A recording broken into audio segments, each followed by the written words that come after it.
Welcome, everybody, to another episode of MC Fireside Chats. My name is Brian Searl with Insider Perks and Modern Campground. Excited to be here with you again for a really good episode on data, trends, and all that kind of stuff. We've got Miguel from the Mexican Glamping Association, Scott from Cairn Consulting, Phil from RVDA, Deneen and Jen, our special guests, and Simon Neal from Camp Map, all the way from Croatia. Welcome, guys. You want to go briefly around the room and just introduce yourselves for those of the people who are watching who don't know who you are? Do you want to start, Phil? Hi, I'm Phil Ingrassia. I'm president of the RV Dealers Association of America. We represent motorhome and travel trailer dealers all across the U.S. Thanks for being here, Phil. Appreciate it. Whoever wants to go next. I mean, I can call on people if you really want me to. I'm Scott Bahr, the president of the Cairn Consulting Group. We're a market research organization conducting market research across outdoor hospitality and the RVing world as well. So yeah, we're pretty much immersed in data from dawn till dusk. I like even longer now because the days are too short. I like your plant back there. Is that real? Yes, it is. I like it. It's like, it kind of looks like the plant I have, but like not quite as like rough around the edges. What kind of plant is it? That's rubber? Like a rubber plant. Oh, see, Jessica said rubber. Yep. Oh, okay. Thank you for being here. I appreciate you, Scott. Simon? Yeah, I'm Simon, the founder of Camp Map. So we're a web platform that helps campsites and campgrounds improve marketing and guest experience with digital premium sitemaps. Simon, Miguel? Hello, everyone. I'm Miguel. I'm the president of the Mexican Glamping Association. I get a little bit better weather nowadays than compared to the rest of the folks. So I'm happy to be here. I think that this might be the last show of the year, isn't it? It is, yeah, for this group, yeah. Yep, I think we have one more MC Fireside Chats next week with a different group, and then we have like a wrap-up episode, and then we're off for like 2 weeks. Where's the sparkling wine and like the 2026 glasses and whatever? I was waiting on you to ship those to us, right? Thank you, Miguel. Thank you for bringing that up. We should have those for sure. Do tariffs impact that, or they cost more? I think there wasn't a budget for it this year. I asked Phil to donate money, and he was like, "Nope, that costs too much money." So, Deneen and Jen are our two special guests. Deneen, you want to go first? Sure. Deneen Allen. I'm the CEO and founder of FireCircle, which is a tourism and hospitality entrepreneur accelerator. We host digital programs and mentorship all across Canada and now into the US and Jamaica recently. And we have hundreds of entrepreneurs in our program and as members in FireCircle, and all getting together in similar fashion to this, Brian, so that they can talk to each other about all sectors of the tourism industry. But I'm happy to be here on an outdoor hospitality podcast. So thank you. That's awesome. Yeah. Anytime we can facilitate conversations between people, we always end up learning more, I think. So, Jen, last but not least, of course. Yeah. I'm Jen, and I am a campground owner here in Missoula, Montana. We have Jim and Mary's RV Park. How do you get Jim and Mary's RV Park and your name's Jen? We purchased it from Jim and Mary way back. This is our 25th season. And when we bought the park, they had a really great following, a great reputation, lots of repeat business. And so we don't want to scare anybody away. And it's worked for us. I've been called Mary a lot. That's kind of the most interesting push and pull ever. Because you're right. Like, I'm a marketing guy, and when I come in and people were like, I'm going to take over a campground or buy it or change a brand name that's existed for 20 or 30 years that has a really good following, and you're like, well, you probably shouldn't change the name, but that's a really unique, interesting, like, I swear I own it. It's called Jim and Mary's, but my name is Jen. I promise you, I really am the owner. Yeah, well, sometimes I deny it, and it makes it easier too. So it depends on if they're complimenting me or. I like you. Glass half full. Always have a positive perspective. All right, guys. So we're gonna toss this to the room as we normally do at the beginning of every episode. It's been a little bit since we've been together. Phil, a little bit longer for you. You've been to conventions and some other places doing some cool things with RVDA. Is there anything that's come across your guys' desk that you think we should talk about here to start the episode? Well, a couple things came out this week, actually. One was the RVIA wholesale shipment forecast for North America for 2026. And, a lot of people have been watching this with, a lot of economic uncertainty on both sides of the border, tariffs hanging over everybody a little bit. But the forecast is actually for some incremental improvement, building on the incremental improvement that we had this year. So right now, in 2025, RV shipments in the U.S. and Canada are up about 3% year over year, Okay. which is, kind of pretty much what people expected. And then the 2026 forecast that just came out is showing some more incremental growth for 2026, probably around that same, 2 to 3% increase over 2025. So, we're seeing kind of a stair step increase in RV activity, which overall is good. I think there's a few things building into that. One in the U.S., particularly, are lower interest rates. Hopefully, some tariff stability as far as announcements coming out of Washington D.C. And then in the U.S. There's an expected increase in income tax returns. And a lot of times in past years, when there's been higher increases Refunds, in refunds, that goes right into discretionary spending. So those are some tailwinds, I think, that we have that are helping push us along. But you never know. There's always things going on. But I guess cautious optimism is the thing here. And that's exactly Thor put out their, Thor Industries put out their first quarter results, which were better expected too, which is another data point. Yeah, I mean, I think that's cautious optimism for everybody, for the RV industry, for the campground industry, for me in marketing and AI. Like, it's all cautious optimism. It seems to be teetering on a, like, which way is it going to go? We're not sure. But like, as long as Phil's working with RVDA and working with your dealers and your members and the RVIA and all those other people to make everything we can do build a really good foundational base for like if we're doing everything we can do, we're setting the foundation for if it lifts off, it does. If it doesn't, then that's not what we want. But like, at least we're doing everything we can, right? Right. And dealers have been very cautious on building inventory. So I think, I think we're set up for success. Certainly some economic things have to go our way. We need consumer confidence to rebound. We need to, have a better stability, I think, especially on the tariff issue for a lot of folks. I think that, we're set up for success. And I think that's kind of reflected in these, incrementally better forecasts. I don't want to do. I have a question for you, Phil. Scott. And that is, in some of the forecasts I see, not in the RV industry, but in other sectors, saying that a lot of the improvements, for example, retail sales overall, being driven by the higher income category markets are kind of projected to spend a little bit more this year. Is that you think that's being reflected in this? And is it impacting the types of models that are being shipped and being requested out there from the dealerships? Well, I do think that we're still seeing a lot of growth in the entry-level and mid-level travel trailer market, although I am hearing entry-level has, like you're saying, has not been as robust maybe. You're always going to have that entry-level, the folding camping trailers, entry-level travel trailers kind of drive a volume. But for a lot of the manufacturers and dealers, that mid to higher level unit is a more profitable unit to sell. And I think you're right. I think that we are seeing some of the higher end fifth wheels doing better than maybe they had been in the past. Okay. And it is a discretionary income purchase. Let's face it. It's like boats. It's like power sports. These are not something to get you to work every day. People got to be feeling good about their jobs, about the stock market, all these things that are baked into consumer sentiment. Yep. Okay.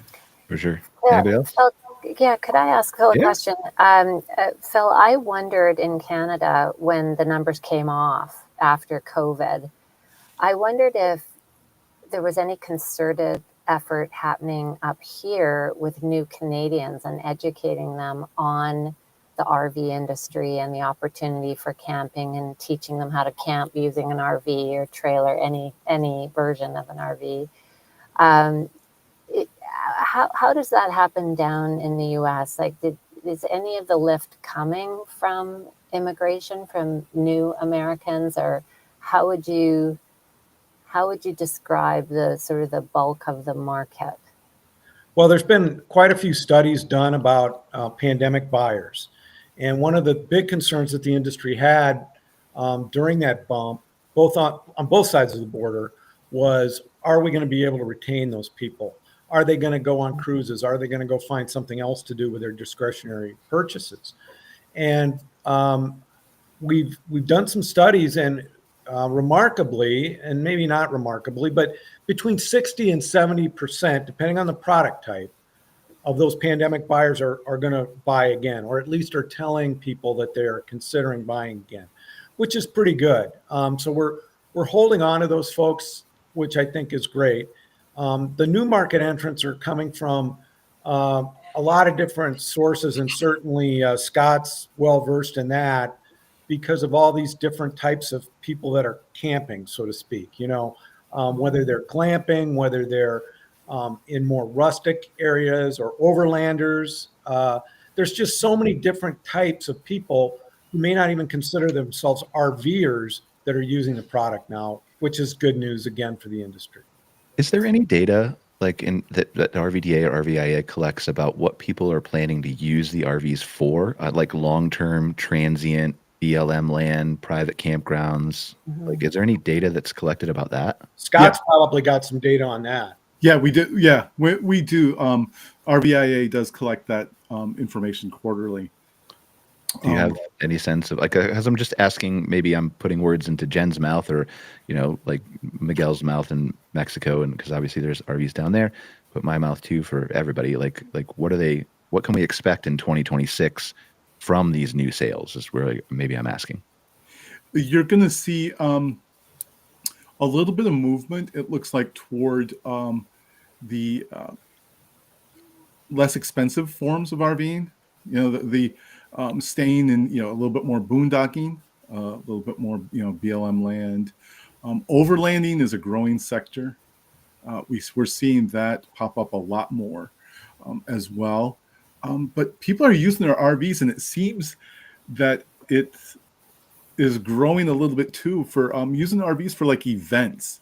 They're calling them, what do they call the parents who take their kids to sporting events all the time? There's a new word for it. But a lot of RVers are doing that. In fact, they're buying their RVs. The kids are in like travel sports and stuff like that. So they're instead of renting hotel rooms and stuff like that, the parents are getting together as a group, and they're traveling to sporting events, and also just festivals and so on. Those things are all very robust. We didn't see a drop off. I thought we might see a drop off like in the post-COVID years, but in fact, we've seen growth in those areas. People see the RV as an opportunity to kind of the group stuff is something we're seeing a lot more of. It was down for years after RVers. It seemed like we're a part of these groups and so on. But now it's a lot of self-initiated, and we're seeing some climbing interest in that. The older millennial group, surprisingly enough, is really kind of driving a lot of that. Jen, how was your season, if you don't mind sharing, and then tell us a little bit about your park afterward, please? Yeah, so here in Missoula and Montana in general, what I would say is, I would echo what Scott just said. Events, sporting events, music, festivals, my town in particular has done a great job of bringing a lot of new events to town and promoting those nationwide. So when you talk about, the financial aspects of RVing, I've always felt like over the past 25 years, it is budget traveling in a sense. Those parents that are traveling for sporting events, that's expensive to hotel it and eat out for every meal. Although it's not cheap to RV and stay in private campgrounds, it's you can cook your own meals, and it's a lot less expensive than a local hotel, and that goes double for music events and so forth, and especially in an era of dynamic pricing. So the price jacks up for all those hotels. They certainly sell out here in town, and people are looking for a little bit less expensive way to do that. Plus, then they also have a vehicle to get around in a state like Montana. They can see a lot more and avoid renting another vehicle. I had an interesting discussion about that actually on LinkedIn the other day. I was talking about, I think before the show, I was talking to you guys about how I have my AI agent post on LinkedIn or whatever, and it wrote a topic about how Waymo was expanding their self-driving cars to multiple additional cities in the United States. And then it tied that in, as I have it do, with RV parks and how that changes the landscape of that. And what it ended up coming out with was like, this is going to be interesting for RVers who travel and who don't get involved in the local community maybe as much as they should, because they don't have a towaway vehicle, or it's expensive to get into town or whatever else. And so when you, and this is years away, but when you have thousands of those vehicles on the street and you can just get a Waymo and you can take it into town, and you don't have to worry about unhooking and bringing a towable with you and doing all that stuff, I think that helps the local communities a lot more too. Mm-hmm. Is this trend, and if we think it's here to stay, is this an opportunity for RV parks to focus a little bit more on the group camping infrastructure, so that you can get all the RVs in one area, you have one fire pit or one pavilion or something that is group focused? Is that do you see an opportunity there? I know you're going to talk, Scott. Give me 1 second. I'm interested to hear about groups in Mexico from Miguel first, and groups in Croatia, and then I'd love to hear the data, Scott. Can we do it that way? Absolutely. Go ahead, Miguel, please. Fire away. Like how does this work? Is the glamping industry set up in Mexico to welcome these types of groups, family reunions, stuff like that? Do you guys see a lot of that? Yeah, well, I would like to start with how 2025 was for the hospitality industry in Mexico, and I also made a small comparison with the States, Canada, UK, and Spain. And what my data is showing me is that, for example, the main hospitality lodging category, which is hotel, has seen a decline in each one of these markets: the US, Mexico, the UK, and Canada, a decline on demand. Now, and from this, the country that has had the steepest decline has been Mexico, which had 12% less demand for hotels in 2025 compared to comparing the first 11 months of 2025 to the first 11 months of 2024. Now, when we are talking about glamping, things are looking up a little bit, although we have steep declines in Spain that had a 5% decrease. Mexico, which we have 7% decrease, and the UK surprisingly has had a 10% decrease on demand for glamping sites. But I think that the country that has gotten the most traction and the most increase on demand for glamping is Canada, with a 20% increase, and I think that it has to do with the tariffs and Yeah, we all and stayed home. Canadians. Yeah, yeah. Now, now that we have seen that this has been a very rough year for the industry, pretty much regardless of the country, I think that the glampings that will not only survive, that will actually make a decent return on the investment, will be the ones that are catering their commercial strategy for B2B or this type of groups and or parties of people. Like, for example, in my case, in my company, we have 3 individuals that their only focus is bringing in these groups to our glamping sites. Sadly, the average glamping site in Mexico has 4 units, so you cannot host as many people. RVs are not that big in Mexico because of insurance That's a huge liability that nobody wants to take. But I mean, sure, it sounds that I'm being very grim on the industry, but I think that there's a light at the end of the tunnel, which is the World Cup that we have been discussing, which is bound to happen this upcoming summer.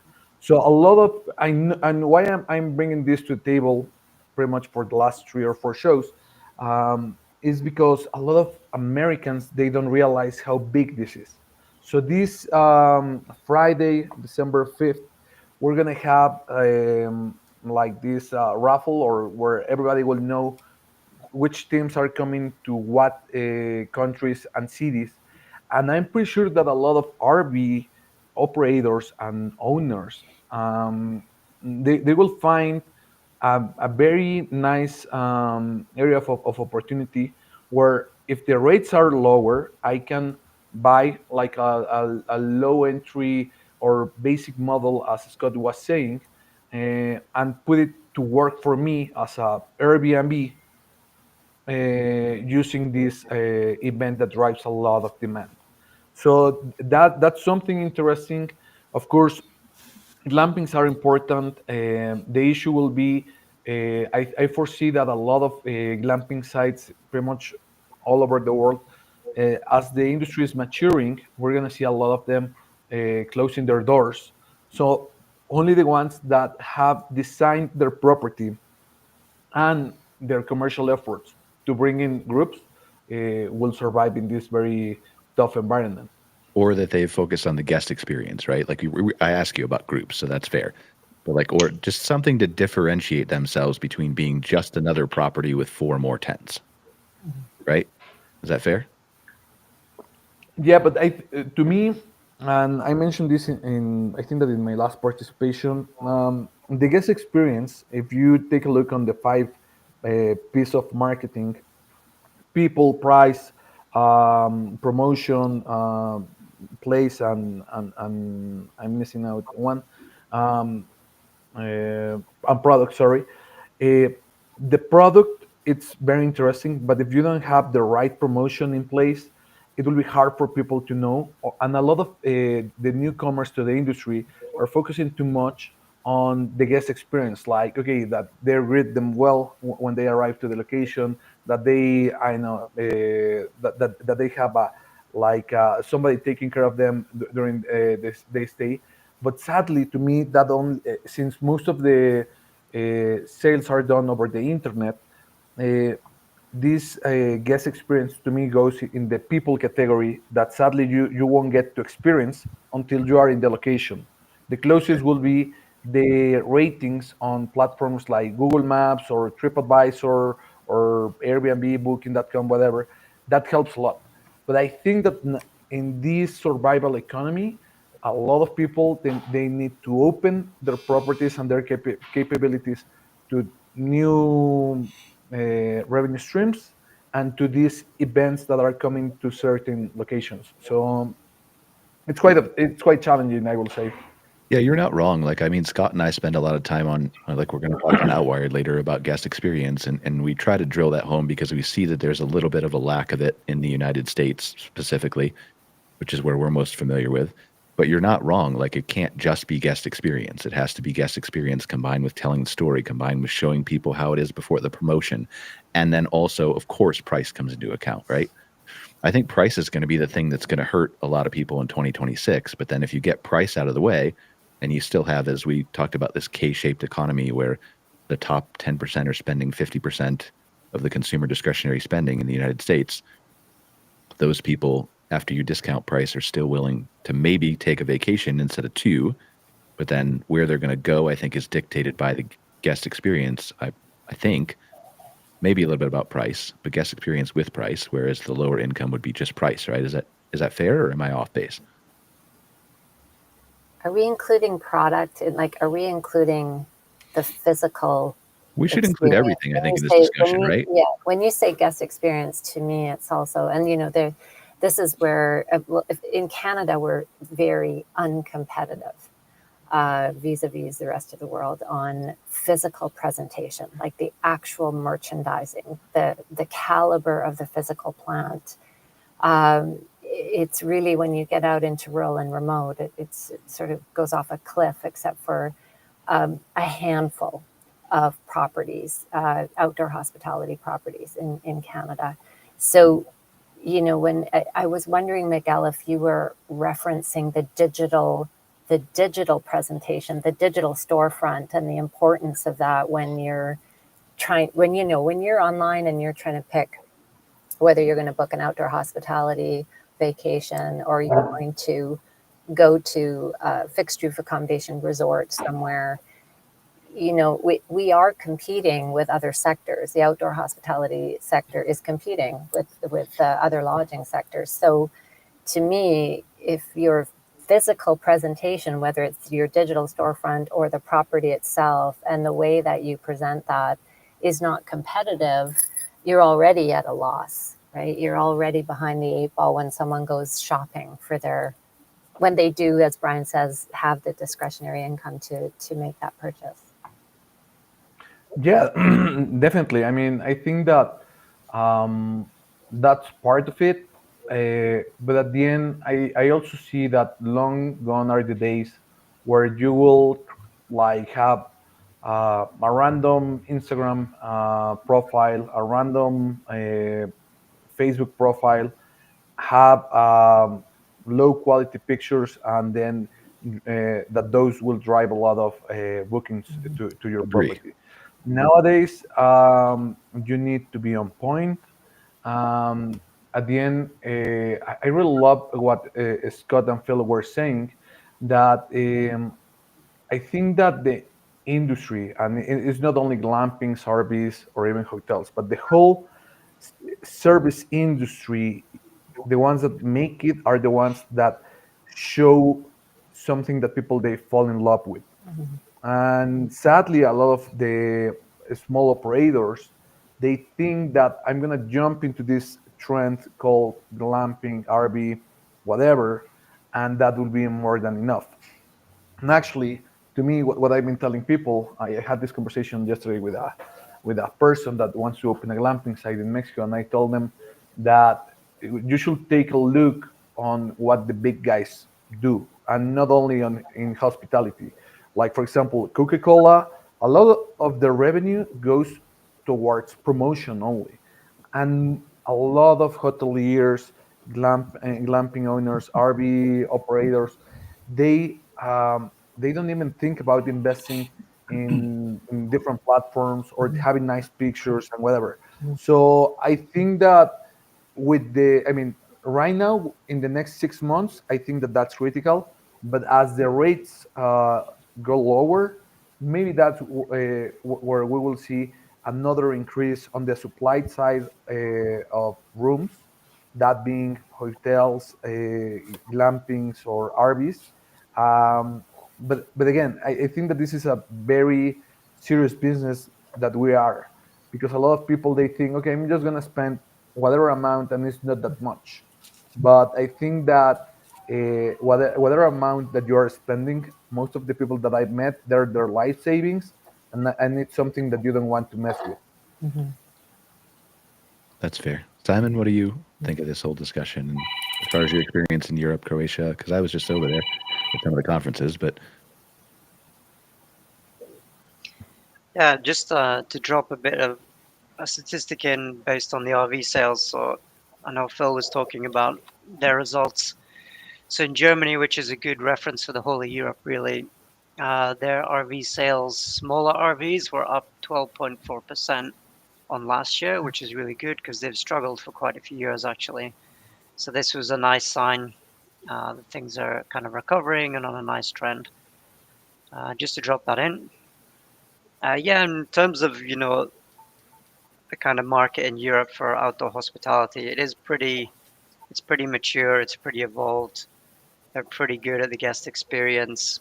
And also there's been a huge increase in product quality, which is, the actual physical assets, over the last few years. So it's doing well as a market, and definitely the biggest demographic is the summer family holiday season, and all kind of locations are set up to deal with that and cater to that specifically, and that includes the groups as well. It's very easy to go as a family group or bring other extended family or with friends. That's kind of well accepted and well catered for. In the peak seasons, which is, in July, August, which is always full in Southern Europe. Everybody travels from the north to get some sunshine. And then the shoulder seasons is much more about, the young couples, the older couples, the retirees, things like that, where it's a bit more spread out. But for sure, it's pretty well matured in the whole guest experience and marketing that as well. Is there, and I know I was over there, I saw a bunch of presentations. I saw, like, Phil, you got to pitch a campground on this. I saw an RV resort in Croatia, or a glamping resort that had private pools on every RV site. We need to bring that to the United States, I think, somehow. But so is there a difference, Simon? I saw a lot of the luxury upscale, like hybrid caravan camping and glamping units, cabin rentals, that kind of stuff. Is there like a mid-tier of a glamping resort in Europe, like in between the really high luxury and the tent only? Yeah, I mean, it's a lot mixed now. So you're gonna have your individual glamping, resorts that are kind of more small entrepreneurs in the last few years, had a bit of land or wanted to get into a different business who've created those locations. But the main focus is really mixed. So you have a traditional campground RV resort that has your tent sites, which in Europe, a tent site is basically the same as an RV site. There's no difference. You fit a tent or an RV. Sometimes you'll get a specific site for huge ones, but generally it's mixed. And they're the ones who've been investing in, the glamping tents, the cabins, the mobile homes, and that just becomes part of that existing, location.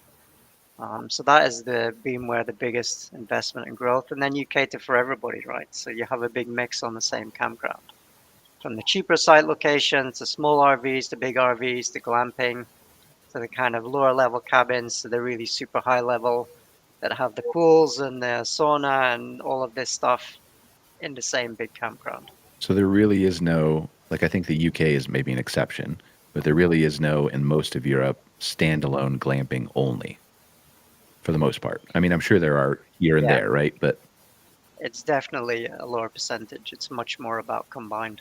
Yeah. That's interesting. So Scott, now circling back to you on the data, what do you think of that? Because we've talked about standalone maybe working better over here, haven't we?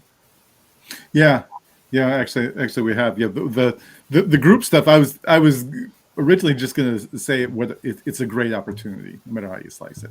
The people who travel in those groups are super loyal. They're really good guests.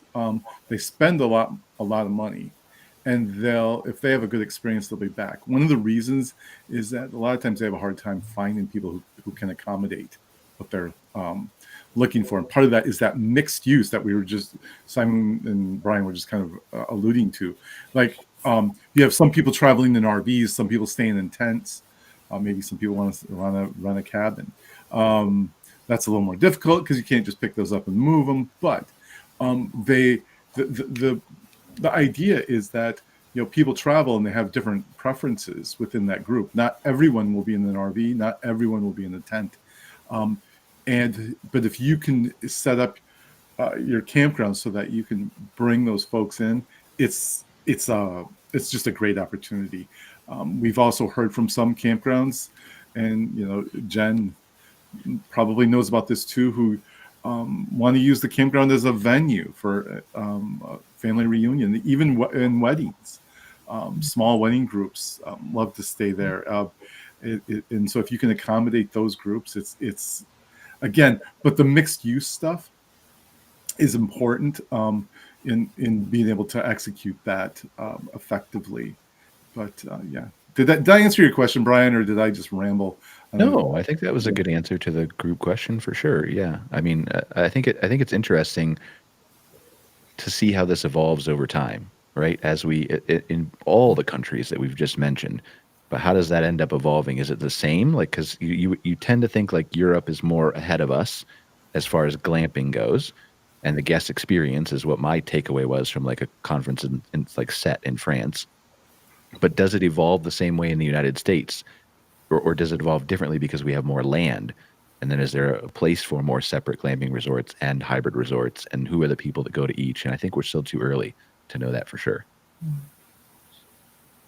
Just to add something to Scott's comment, travel agents are critical for glamping sites nowadays. And what we have seen based on our data at Nightly Living at my company is that a lot of people, they are doing these family retreats, like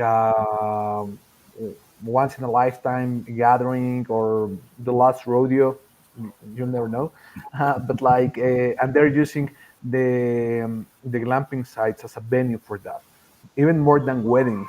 So I think that these are like some key takeaways for people to start thinking about their promotion plans for next year, because basically you can have pictures that show that, or the copywriting that you will be using, those type of things that might be silly and small, but these are huge insights that we're giving out for free. And net pricing, right? The understanding what it means to understand your cost base, and you're setting a net price so that you can allow for those travel trade commissions, whether it's a travel agent or whether it's a reseller, a tour operator from overseas, whatever it is. And there's a lot of misunderstanding about what is net pricing or wholesale pricing, which is maybe a word that people are more familiar with. And we get the comment a lot that it feels to the operator like they're giving up all this money. And it's like, well, no, that entity just sold your inventory for you. They've marketed it to their audience. They've actually done a whole bunch of the work for you. So you need to give them a commission because they're doing that work for you as the travel trade.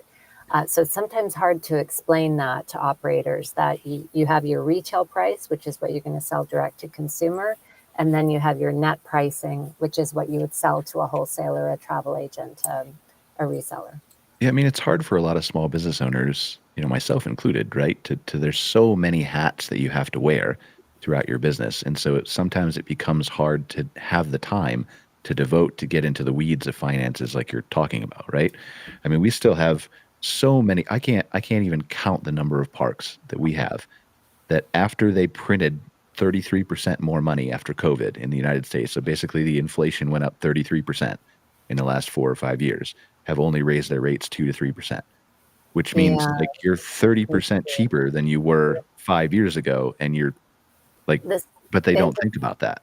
Exactly. This happens a lot with seasonal sites because I describe it as being held hostage by your repeat guests, because everyone's afraid to, raise their prices too much. They don't want to upset anybody. Meanwhile, everything else that guest is paying for has gone up regularly over the past few months, let alone the past, few years. And so it is really important for us to get operators to understand that they're a commodity like anything else, and it's okay to keep up with inflation, to keep up with pricing. I see so much money being left on the table. The one important thing to keep in mind with the pricing discussion is that when your pricing is part of the perception, it is part of the experience. People will assign something to their experience based on what they pay. So it's a fine line, and it's hard. And I know exactly what you're saying, Deneen, because we did some research in post-COVID about overcrowding at campgrounds, for example.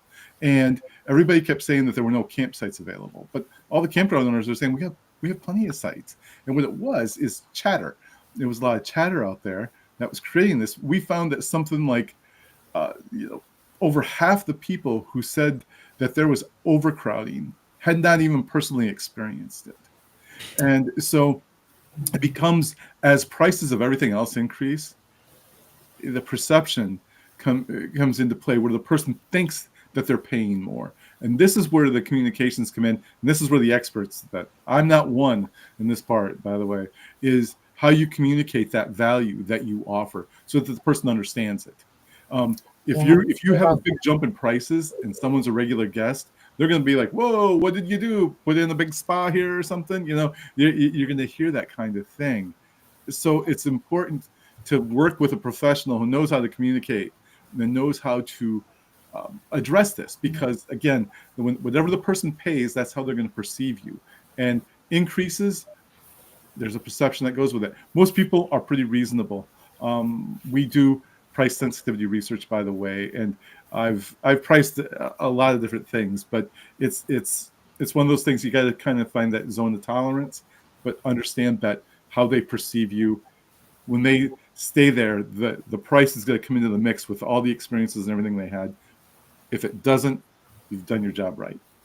Yeah, that's so well said. Like that value perception is, we're all making these decisions every second of the day on, we are the pricing mechanism as consumers, right? We every time we pay for something, we have said to the market, we will accept this product at this price. So every time we buy something at the grocery store, every time we book a hotel room or an airline flight, every time we buy an RV, we are saying this is the value for money that I expect. And so, yes, we have to pay attention to that as operators. And even if you are just putting your prices up to match inflation, that the value delivery has to be there. Exactly what you're saying, Scott, that the guest has to believe that it's worth it. You will lose a few people. You will lose some of those seasonal or repeat guests because you have to do it from a business standpoint, and you're being reasonable.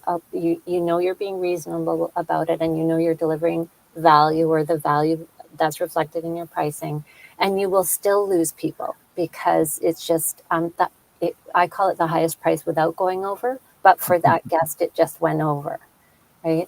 So, and we always advocate for no discounting. It's understand your base pricing, and then you go up from there. So your base pricing is the low, it's the base, it's the bottom, right? And then you go up from there. So yeah, the highest price without going over. The price is right. Yes. Jen, tell us how you think about this at your RV Yeah, I park. have a lot of thoughts. For us, being a smaller campground one, and in the past, we primarily catered to the older generation of retiree RVers. And we don't have a playground or a pool. And so some of the other parks had more of a family in the area, have had more of a family oriented niche, and we kind of steered away from that. And the older guests, back when my price was half or less of what it is today, complained about the price.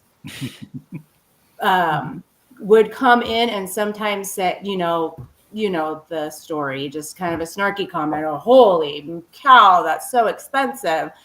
And one trend that I have seen, and maybe as the demographic has changed, but even with those older guests, people are paying more for everything. And they're complaining a lot less at me about my prices. Now, I did no huge jumps. We creep up a little bit every year. We did a little bit more during and post-COVID, but we keep it incremental until we catch up to where we want to be, so that it's not a sticker shock, because we do have a ton of repeat guests. Yeah, but also, I'll go back to the thing that people perceive RVing and camping as, not everybody, but they perceive it as a value. They are saving money on the hotels. They're saving money on the restaurants. In a big picture of a vacation, regardless of what the facts are, is still, I think, perceived as a less expensive way to travel and get your vacation in. So if that's their goal, a discount is an incentive. It takes a little sting out of it. And I know, Deneen, you say no discounts, but there are a lot of campground or camper clubs, Good Sam, and here in the U.S. anyway, that people get involved in for the value of it. And it's 10%. We build our price around that because a lot of people have it. And they think, I'm guilty of it when I shop too. Like if I get a little 10% discount, it makes me feel a little bit better about the money that I spend. And maybe the increase in the rate year over year too. So I guess I see a lot less complaining because everything's more expensive. And I do think in general, people understand I'm paying more for power. I'm paying more for my infrastructure. I'm paying more in property taxes. They know everything went up. Yeah. And I think you can frame those discounts in fun ways that, you know, and you're always moving off that floor rate. You're never going below that floor that you've set as like, this is like our base price. So 100%, there's so many promotions that we can do, so many fun ways of offering additional value.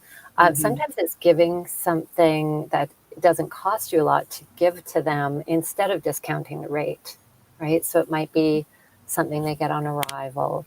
It might be something you do that is, you know, it's an increment, it's a very low incremental cost to you, but you know, it's third night for a discount, right? Or something like that, especially in glamping where you're really mimicking the overhead of a room night in a hotel where you've got housekeeping and things like that, right? Yeah, Additional. the key is how you frame it, right? The key is how you frame everything. And so, like, I remember reading an article about Black Friday here in the United States. When I say here in the United States, I'm in Calgary, but you understand. In the United States, where like they were talking about how the stores had sales and then the consumers weren't actually buying as much as they normally do on Friday. So the stores discounted more on Saturday and Sunday, and then they started buying. So there's this mindset of the consumer that like, I expect a discount before I buy. I expect to, maybe not on Black Friday, see the value, but not the same way we're talking about it, right? So I think there's a mindset in the consumer that like everything is going to be discounted at some point somewhere. I just have to wait for the right opportunity, which is maybe too much of a over compensation on the side of business people. But I don't know. I want to spend the last couple minutes of the show. We have 13 minutes left. I'm going to try something new virtually. We only done it in show or in person at the Ojai conference, and then we did it at KOA, where I want each of you guys to ask a question to one other guest. So, but you can only ask one person one time. So what I mean by that is like, Jen, if you ask Phil a question, no one else can ask Phil a question. And then we'll just do process of elimination, and we'll see if we can get some good answers out of people. Anything you want to ask anybody. We'll start with our special guests. We'll do Jen first. Pick anybody you want. I'm going to assume that this question is best for Scott, but I'm not quite sure. In terms of the US anyway, I have been seeing a lot of trends towards corporations gobbling up the little mom and pop parks. And I'm just wondering and if there's any data on, obviously they can offer more with the money behind it in terms of, you know, perks and big water parks and who knows what else they can put in and offer to guests. But is there any data out there that shows, you know, I'm seeing campers are looking for a more like traditional camping experience. They want the campfire talk. They want, and we lean in really hard to that mom and pop thing because of the people buying up big parks and then becoming more corporate. Is there any camper data out there about what people are really interested in, or is it just still really varied depending on where they go? There is. It does vary, and there is a very large market for folks who would like to stay at the mom and pop types of parks with maybe not all the bells and whistles that you get at other locations. There's a movement right now for a little bit of more disconnection. People want authenticity in their experiences. They may be like where you're at near Missoula. The whole idea of, you know, immersion in the culture there in Missoula, in the town, the food, the experiences, that what's the surrounding lands that you're by. That's what people are seeking. If you're if you're located, for example, near a very large urban area, you might get a different type of guest who comes in there and probably wants a little bit more entertainment. They want things to do. Or if your park is not located near some of those features, you need more that's on site. So what we've been seeing is that there is a movement toward I sometimes joke and I call it the Luddite movement. People who want to be a little bit more disconnected, a little bit Rustic, more Scott, rustic. I know. I like using Luddite though around Brian. But no, I know exactly what you're saying. It's like, yeah, and we saw that peak up a little bit last year among some of the younger folks, that there's that desire there. They're not doing it yet, but that desire is there for something a little bit more rustic, Phil. And I see there being especially in some areas, a movement toward that. The campfire experience is always the number one draw. It's the number one draw, and people like that. They like the social part of it, sitting around the campfire, making s'mores. That experience rises to the top in everything we do, and I won't try to take up everyone's time because I know we have more questions. Well, Scott, you're next. You get to ask somebody now. We're going in. Oh boy. I guess I'm going to ask Miguel. Miguel, where do you see the Mexican market heading in terms of, and I'm going to go back to what we were just talking about, rustic camping. I know you're involved in glamping, but you also have your finger on the pulse of what's going on in Mexico. Is there a good market for people that want a more rustic experience, or is that still something that's farther out on the horizon, maybe? Can you define rustic, just so we are aligned? Fewer amenities, few services and amenities, maybe staying in a tent even. Got it. Okay, well, actually, the Mexican market, I think that it's priming right now the other side of the spectrum, not rustic, but more luxurious. At the end, people, they want to get more from the peso that they're paying for their experience. So what I'm seeing is that a lot of, I mean, almost 95% of the operators in Mexico, or the glamping owners in Mexico, they have this, this very basic experience. Mhm. So what that will mean is that I foresee that the industry that the industry will consolidate in Mexico, which means basically a lot of mom and pop closing down their glamping sites. That's number one. And the ones that survive, either they improve their product, or basically they will improve their products. Most of the, let's call the corporate glamping operators in Mexico, I am not seeing that they're opening as many locations as they did, which basically it's three. Grupo Presidente, we have Wonder Cabins, and Nantley Living, my company, because I think that these corporate entities are being very cautious, because, as I was telling you, demand is decreasing, the product is getting more complex and more expensive. So at the end, with the cost of labor, you might as well build a regular hotel than a glamping site.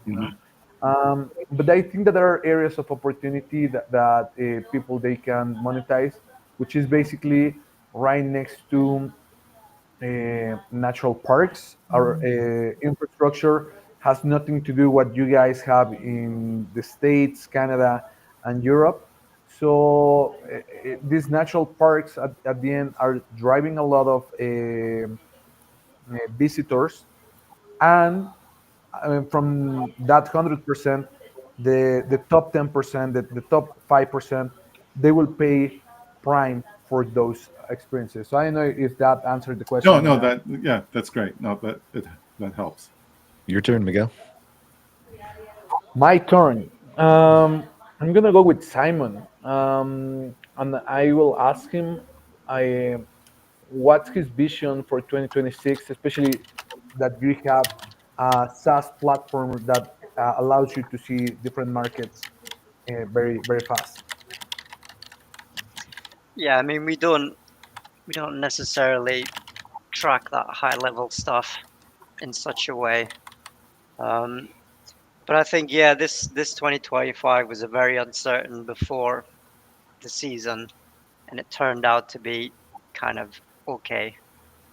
So I'm optimistic that 2026 is going to build on that and be better, and I'm hoping for globally a lot of better news coming out of the first part of 2026 that's going to help relax everybody a bit and make everybody a bit more comfortable traveling around and spending again.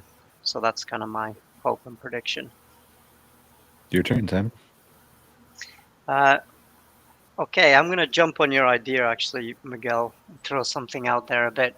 The World Cup, it's going to be enormous, and the opportunity is there. And you mentioned something about. Sorry, I don't mean to rain on your parade, but you can't ask Miguel because somebody else already asked Miguel a question. You can All ask somebody right. who hasn't had a question. No, I'm asking Phil. Oh, okay, But okay, I'm all right. Sorry. using.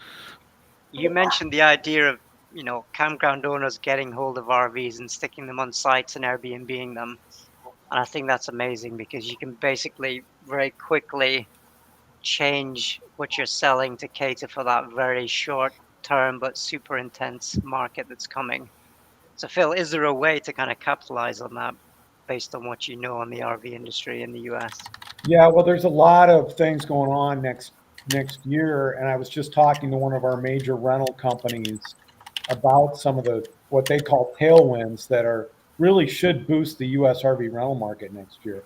Not only do we have World Cup coming in, so a lot of international visitors coming to U.S., Mexico, but we also have America 250, which is the big celebration of 250 years of the United States founding.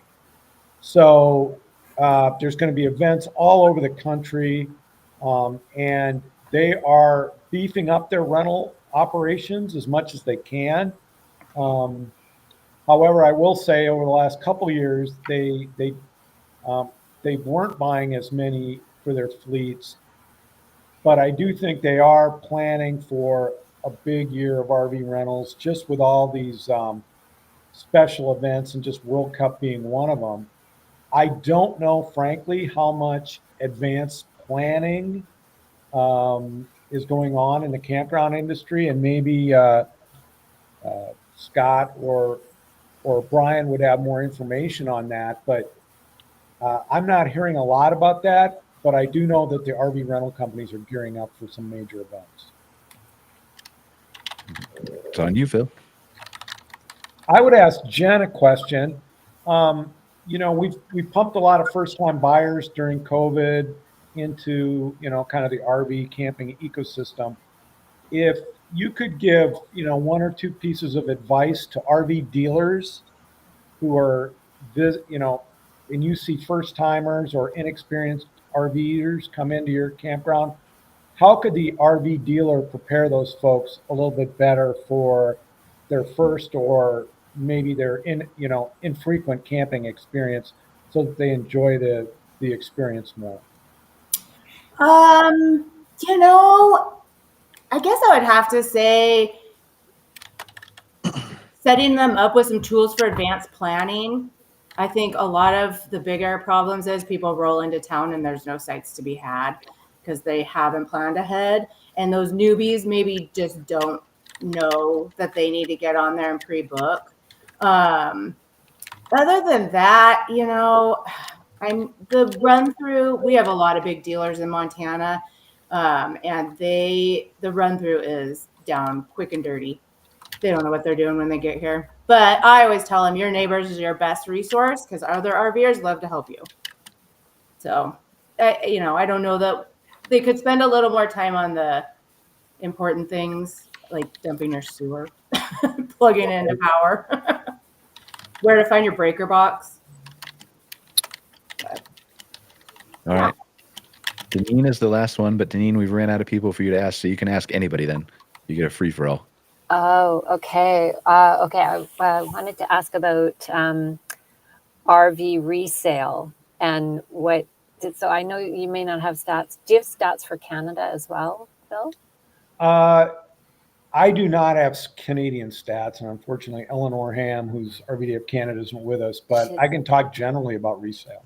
Yeah, I'd love to hear that, because we've got a lot of members who are, thinking about buying used RVs and using them for glamping sort of setup, things like that. Just wondering what the or how they're holding their value, what that market is like. Well, there's an old saw that there's 2 used RVs sold for every new one that's sold every year. And that basically, amazingly, kind of holds up through almost every type of economic environment we're in. Dealers will sell about, depending on the dealership, maybe 30 to 40% of their volume could be used. But that varies quite a bit. I would say that, and of course, I work for the dealers, but I would encourage people to, buy used from an RV dealer, because the unit has pretty much been checked out versus private sale. But there's a burgeoning private sale market as well. RV values on used have been pretty much steady. I do think recently the values may have ticked up a bit because of the affordability issue. People are looking for a bargain, and used are cheaper. But now with interest rates coming down, when people are making those comparisons, should I buy new or should I buy used?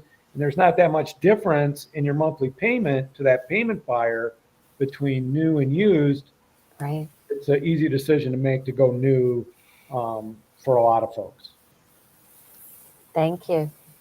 All right. Well, we are a couple minutes over here. I want to just wrap up the show. Just go one by one real quick. Jen, any final thoughts that you have? And then just tell us where they can find more information about Jim and Mary's RV Park. This was great. I had not participated in a podcast. You guys are full of great information, and I just appreciate being invited. jimandmarys.com, where you can find me. Love Thank it. you so much for being here, Jen. Simon? Yeah, just coming down from a heavy show season, so it was really nice to get around to some of the shows, meet lots of people. It was great. If you want to find anything else about CampMap, just go to campmap.com. You can reach us there quite easily. Appreciate you being here, Simon. Miguel? Well, first of all, happy holidays and happy new year. Let's 2026 be a better year than 2025. 2025 wasn't that bad. Yeah, you don't have the glasses, but you have the stocking behind you. We got that, right? Yeah. Yep. Oh, yep. yeah. I have a rosé bottle. If you guys want some. Yeah. I'm coming over after this. How long's the flight? This is Chinese rosé, by the way. But anyway, and it's a sparkling rosé. But my point is that, sure. Well, on my side, thank you so much for a year full of knowledge, a year full of friendships. Please, if you are interested on the Mexican and Latin American market, please hit me up. Or if you will like how to drive sales to your American or Canadian RV park or glamping site using the workup, please let me know. It's crazy the amount of people that go to the workup. Well, sadly, this year the main countries that export people to this event are the host. Mexico in Qatar sent a little bit over 50,000 Mexicans to Qatar. The U.S. is a country that buys the most tickets, but because of all the different nationalities that live in there. But for example, we have countries such as Bolivia that might come back to a World Cup. That's going to be a huge market that people are not thinking about them, and so on. So yeah, you can find me on Nantli, NANTLI.travel. And sure, I'll be happy to help, or on LinkedIn. Awesome. Thanks for being here, Miguel. And don't forget to reach out to me. We got to set up the Mexico thing, because I will forget. I'm old. You're young. So I'm putting it on you. Deneen, final thoughts? And where can they find out more about Fire Circle? Well, this has been wonderful. What a great format. Thanks for the invitation, Brian. And Fire Circle, thefirecircle.ca. You have to put the in front of Fire Circle, or you get some really weird websites. So thefirecircle.ca. We also do market and feasibility studies. We do physical design. We do operational mentorship, all kinds of things. Yeah, and we're just trying to grow the Canadian market up here. So thanks for inviting me. Thanks for being here, Deneen. Phil? Oh, it's just great. I just think this is a great forum because I'm always an and person. You can RV, you can camp, you can glamp, you can do all of these things. I think it's great to get everybody together to talk about these things. And if they're interested more in learning about what RVA does for the industry? RVDA.org. Thank you, Phil. And last but not least, Scott? Yeah, we got a lot of new stuff coming out this coming year, so we're pretty excited about it. I'd love to spend the next 2 hours telling you all about it in all the detail, but I won't. But are you going to do that on Outwired? I'll talk about it a little bit. Yeah, I think we should devote an episode to some of what I'm talking about. I've spent some time in development this year, at the end of the year here, this fall, and I'm pretty excited about some of the stuff we're working on. Working on some really cool stuff with Brian as well, and so stay tuned. KarenConsultingGroup.com. We have a resource library, a lot of reports and data and information there, and we'll be posting more stuff on our website as well as LinkedIn. So yeah, stay tuned. I think it's going to be a fun year. We're going to do our best. One of the things, I just want to say one last thing about one of the things we're working on this year, and if anyone wants to get involved at any level, please let me know. And that is, I'm working on a research initiative on Gen Z. How do we attract more Gen Z folks in? I've started the process, but I'd love more minds put into it and connections to young people. I want to mobilize them. So there's my pitch. Sorry I took so long. No, that's okay. I'll be involved in that. So appreciate you guys joining us for another episode of MC Fireside Chats. It was a great conversation. It's the last one of the year, so this group together, we'll see you in early 2026 for our first episode. I don't even know. Do we have a first episode? It might be a holiday, so it might be 2 months. I don't know. We'll find out. Anyway, thanks, guys, for being here. If you're not sick and tired of hearing of me and Scott, we will be on Outwired in about 52 and a half minutes, something like that. Something like for that, a brief, truncated show that we're going to do today because we both have some other commitments this evening. But we'll see you guys later for that. If not, we'll see you next week on another episode of MC Fireside Chats. Take care, guys. Appreciate you. Bye everyone. Bye-bye. Bye.